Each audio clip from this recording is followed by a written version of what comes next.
The moment Sebastian saw her across the rooftop, his champagne stopped halfway to his lips. Kesha Morgan stood near the edge of the terrace, backlit by city lights, wearing a black dress that didn't apologize for anything. She wasn't supposed to be here. Not at his birthday party, not in his world anymore. "Baby, who is that?" Lydia whispered, her manicured nails pressing into Sebastian's sleeve. "Nobody," he said too quickly. "Just someone from before." But Kesha wasn't looking at him. Her eyes tracked someone moving through the crowd, and when Sebastian followed her gaze, his stomach dropped. Benjamin Crow, the billionaire investor who'd been circling his company for months like a shark that never showed its teeth. The man whose signature on a single document could make or destroy empires before breakfast. Sebastian watched frozen as Benjamin crossed the entire party, past the mayor, past tech journalists, past everyone who mattered, and stopped in front of Kesha like she was the only person in the room. 4 years ago, everything had been different. Back then, Sebastian and Ka worked in a warehouse space that smelled like burnt coffee and desperation. 17 startups crammed into converted storage units, everyone convinced they'd be the next big thing. "It's not working," Sebastian had said, staring at his laptop screen at 2:00 in the morning. "We're hemorrhaging money on inventory that doesn't move and losing customers because we can't get them what they need fast enough." Kesha had looked up from her own screen, her natural hair pulled back in a silk scarf, eyes tired but sharp. "Let me see the flow patterns." 3 weeks later, she'd built something nobody else had thought possible. A prediction engine that learned from chaos that turned logistics nightmares into seamless choreography. "This is incredible." Sebastian had breathed, watching the test run.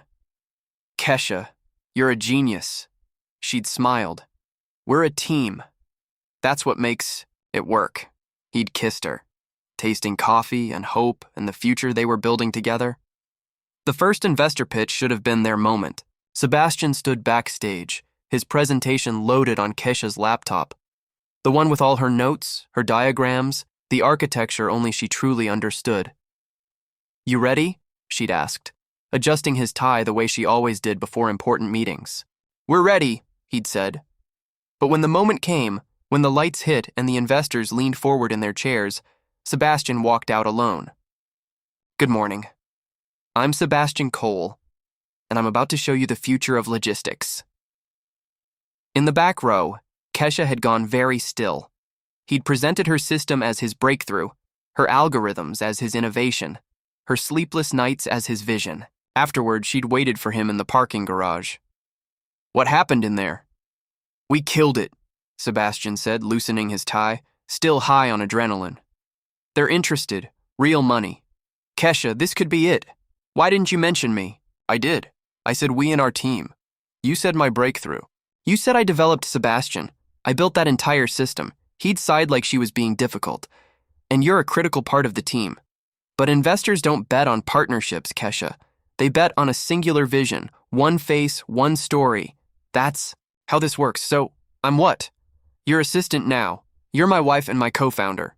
But when I'm up there, I need them to see confidence, certainty, not a committee." It happened again and again and again. Press interviews where he was the genius founder and she was his talented wife who helps with technical matters. Board meetings where her innovations became his strategic decisions. Patent applications filed under his name alone. The night she found the patent documents, Kesha sat at their kitchen table until dawn. When Sebastian came down for coffee, she slid the folder across to him. "Explain this." He barely glanced at it. "It's standard procedure. The company holds the IP.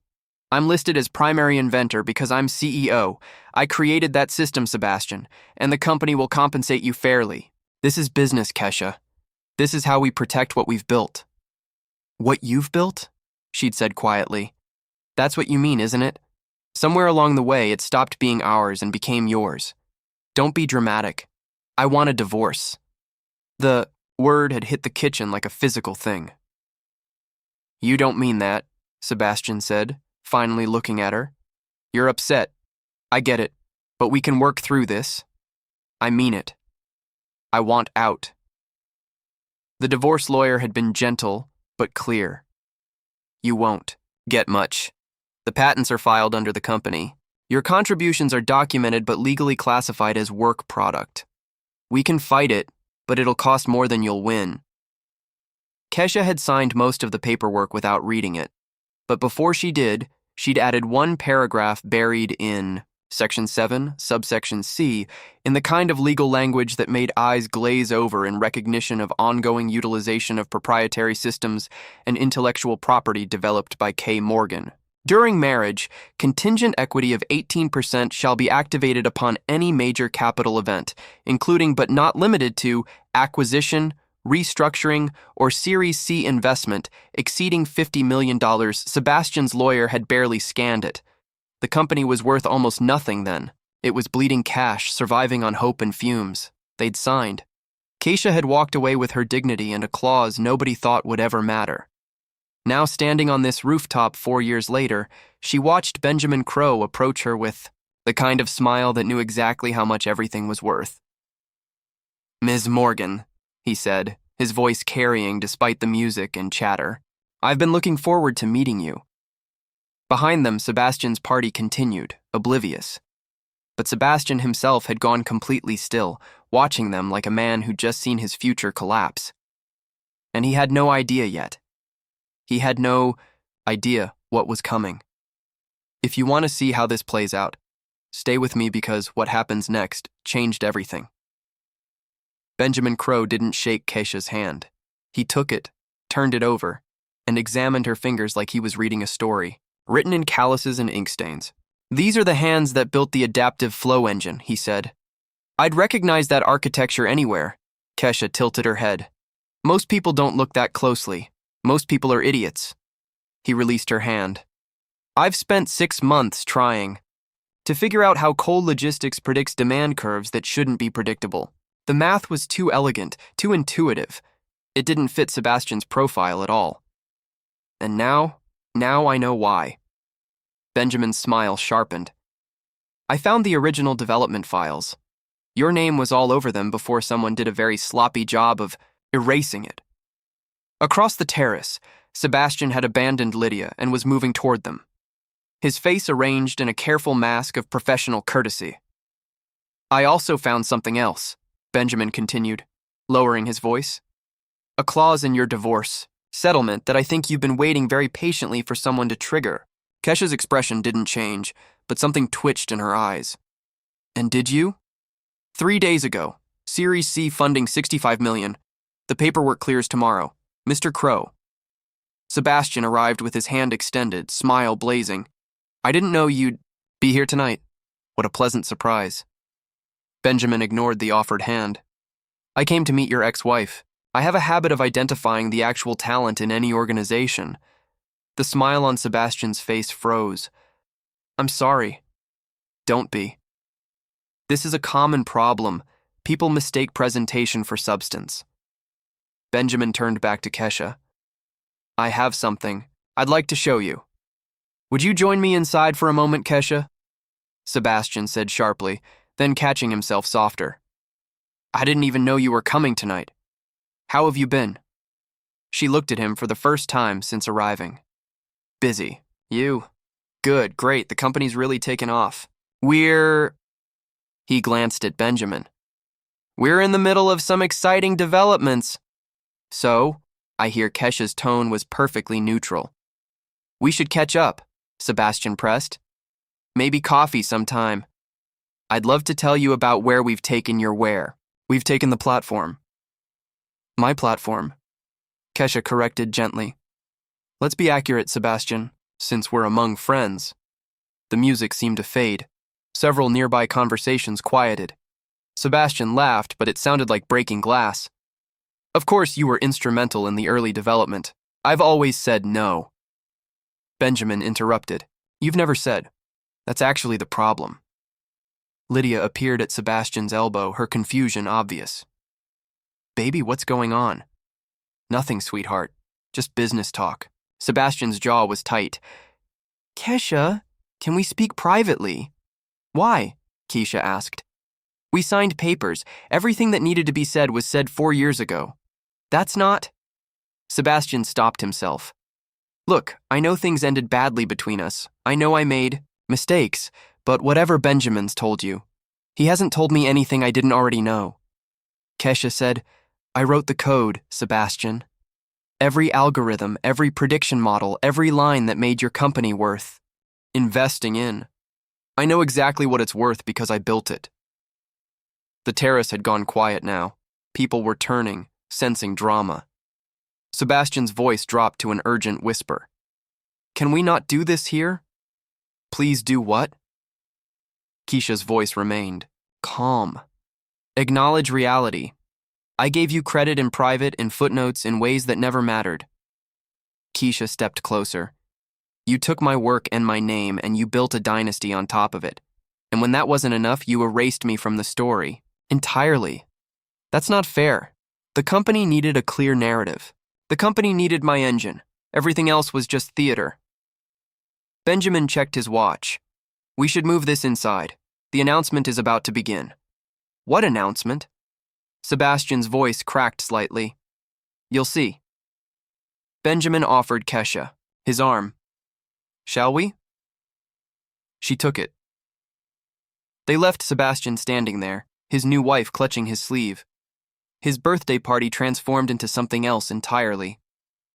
Inside the venue's main room had been quietly rearranged. A small podium stood where the birthday cake had been. Screens flashed to life on the walls.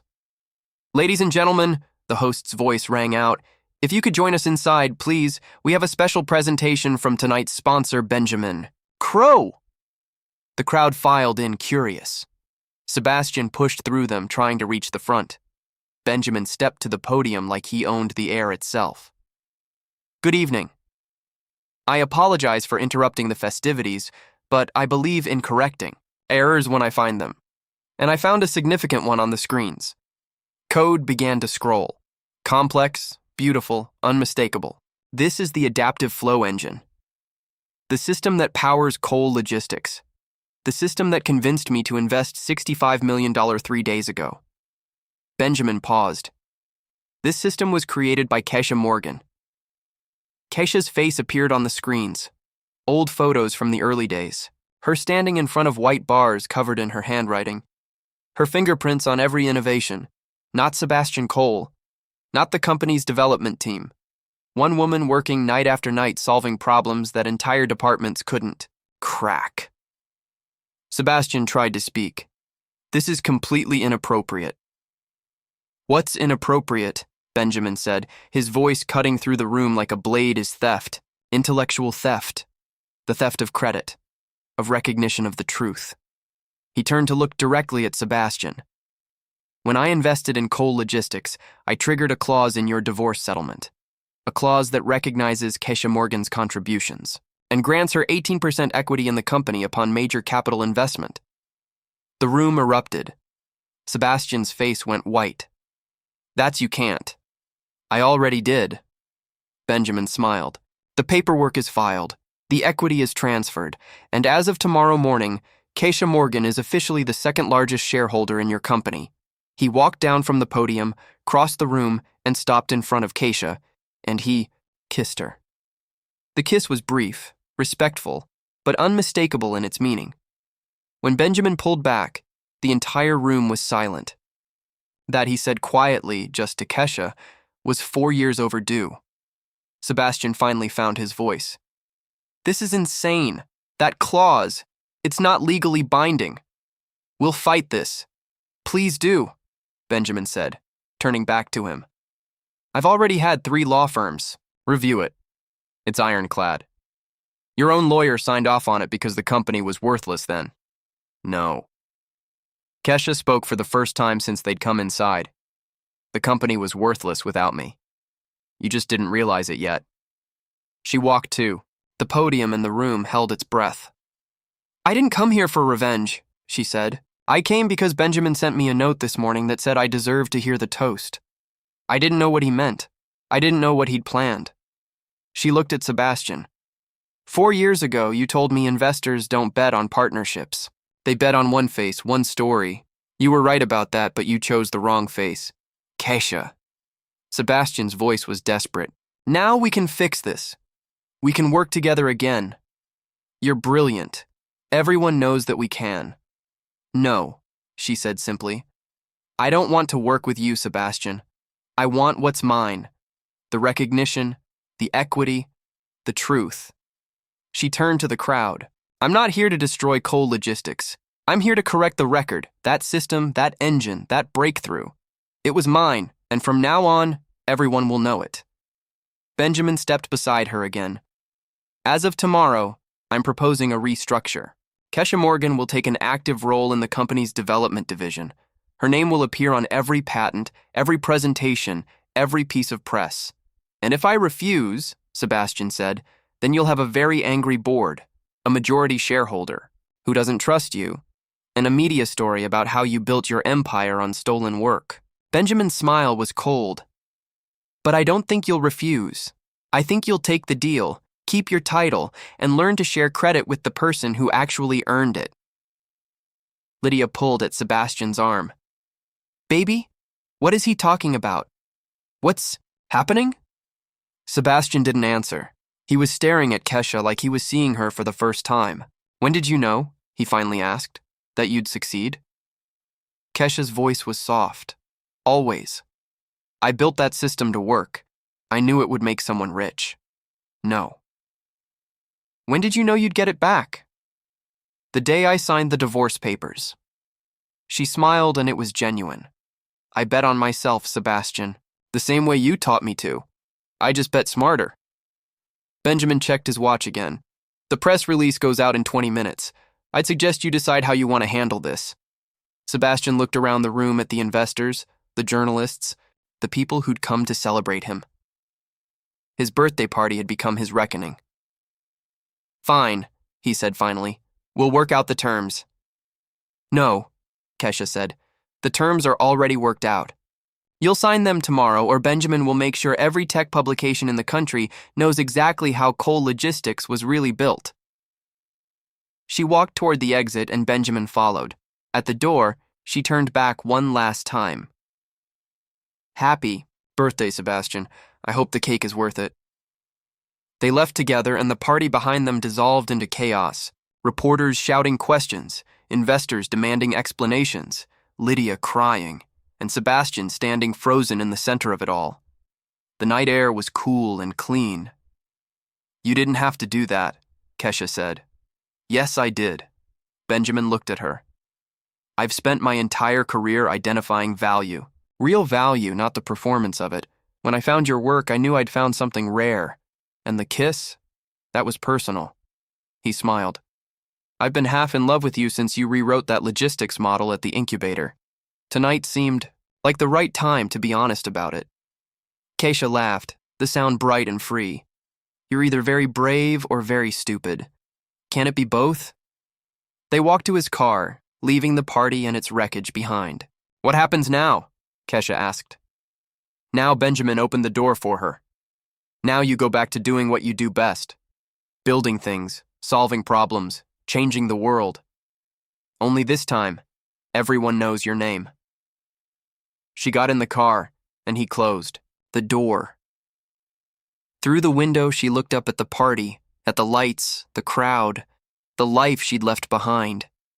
And then she looked forward, took a deep breath, and smiled. It felt like victory. If the story moved you, let me know in the comments. What moment hit hardest? And subscribe so you never miss what happens when the truth finally comes to light.